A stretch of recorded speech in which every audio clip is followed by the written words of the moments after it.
Hey, so I thought that I would create a video series on Coheed and Cambria's Amory Wars. Just because I know a lot of people who probably listen to Coheed and Cambria don't really know anything about the Amory Wars story that goes along with the albums. And if you're not maybe a big reader or you don't really want to invest in all the comics, I'm just going to give a quick kind of summary of the story that goes along with the albums, starting chronologically with Year of the Black Rainbow. So I'm going to go in order of the story, not in order of when the albums were released. I know that Afterman technically takes place before Year of the Black Rainbow, but I think of that as more of a side story, so I'm going to do that one last, along with Bax's as well, because those are both kind of side stories.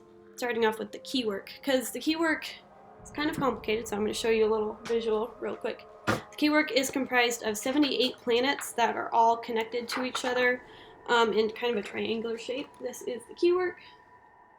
It's also kind of the main symbol that people have kind of seen synonymous with Coheed and Cambria as their band symbol as well. So the 78 planets configured in a triangle, and what holds them all together and keeps them from crashing into each other and destroying each other is what we call the key work. The key work is this magical blue light that kind of keeps them all connected to each other, also provides an energy source, also helps people travel in between each planet. So starting off with Year of the Black Rainbow, we kind of get a background on Wilhelm Ryan, who's the main villain of the Amory Wars, and kind of his origin story. So Wilhelm Ryan is actually a mage, and so he already has kind of a host of kind of supernatural powers.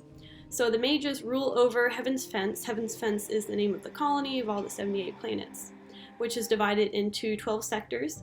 And we then get introduced to the other main characters, which are Dr. Leonard Hohenberger and his wife Pearl. Both of them are scientists, extremely smart, and they also have a son named Joseph. So one day Joseph decides to go to a rally where he is a part of a protest against Ryan uprising to power.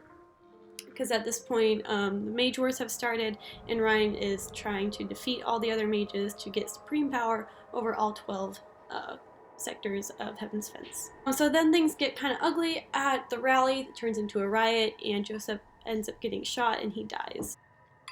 So at this time, after Ryan becomes Supreme Tri-Mage and gets control over all 12 sectors, the same day a giant black rainbow appears in the sky.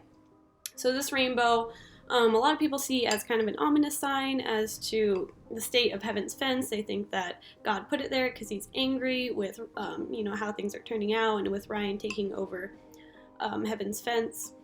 Still, other people think that Ryan himself put it there and that it proves that he is actually all-powerful and should be in control of Heaven's Fence. So we then get introduced to the Prize. The Prize are a race of women who live on Star 4. They are kind of like the Valkyries, kind of how I like to look at them. They're definitely warrior women. They're all blue-skinned, and they have giant wings. And they are tasked with protecting Heaven's Fence. So they kind of have this prophecy/riddle thing that God left them, and it's super annoyingly ambiguous, and so they spend most of their time trying to figure out what the hell it means. Basically, it says, the Prize are supposed to protect Heaven's Fence unless what is happening in Heaven's Fence is God's will. If it's God's will and they step in, then they are going to be in trouble. If they don't step in and something's happening that is not God's will, that they should be preventing, then they'll also be in trouble as well. So they have a council, and for now they decide to do nothing, except for one council member named Ambelina. She thinks that what's going on in Heaven's Fence and Ryan should be stopped, and so she decides to take it upon herself to do something about it. So then we go back to Leonard and Pearl, and they're obviously devastated by the death of their son, and so they're definitely they're grieving at the moment. And Ambelina decides to come to Leonard and grant him both the knowledge and the ambition to create 3 weapons that are going to defeat Ryan. Leonard creates 3 iRobots. I think that's how you pronounce it. It's IRO-bots, so I call them iRobots. But they're not really robots. They're definitely more like people. They have emotions and flaws and everything. So the first one he creates is named Jesse, also nicknamed Inferno as well. So I usually tend to call him Inferno. And he has all the knowledge and expertise as Dr. Hohenberger himself, because he's kind of his clone, so he has a lot of memories and a lot of the skills that Hohenberger does as well. And he's also has kind of supernatural abilities when it comes to piloting things, and also extra strength and speed. He then creates Coheed and Cambria. Both Coheed and Cambria also have extra strength and speed. Coheed's superpower is he has the ability to shoot giant knives out the side of his arm. It's kind of like Wolverine, except for that they're like machete-sized knives, and there's a bunch of them, I think like 7 or something like that. And then he can also turn his other hand into a giant pulsar cannon to shoot people with. Cambria's superpower, she has the ability of mind control, so her eyes turn all green and she can control what people do. So then the three of them start training, and this lays the groundwork for Coheed and Cambria, and they tend to kind of fall in love with each other throughout their training and through the missions that they start going on together. Because Inferno tends to be kind of like the background guy. He stays back in the Grail Arbor, which is their spaceship, kind of like the Millennium Falcon or the Enterprise. It's their main spacecraft. It's called the Grail Arbor, and Inferno tends to be the background guy who stays in the ship and gives them instructions and gives them reinforcement. Whereas Coheed and Cambria tend to go into the missions themselves. So as Coheed and Cambria go on more missions, Willem Ryan gets wind of them and he finds out about them. So Ryan then has his right-hand man, who's also a cyborg, named Mayo Destin Wolf. Destin Wolf. I think I'm saying that right. And he has him kidnap Leonard's wife, Pearl.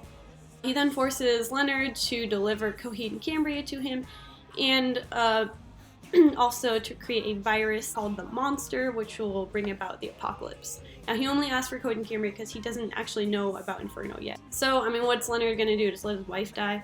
So he creates the virus, but what he does is he puts the virus into Coheed and Cambria. So he puts Coheed and Cambria into a coma-like state, and they can only be awakened through a special code word.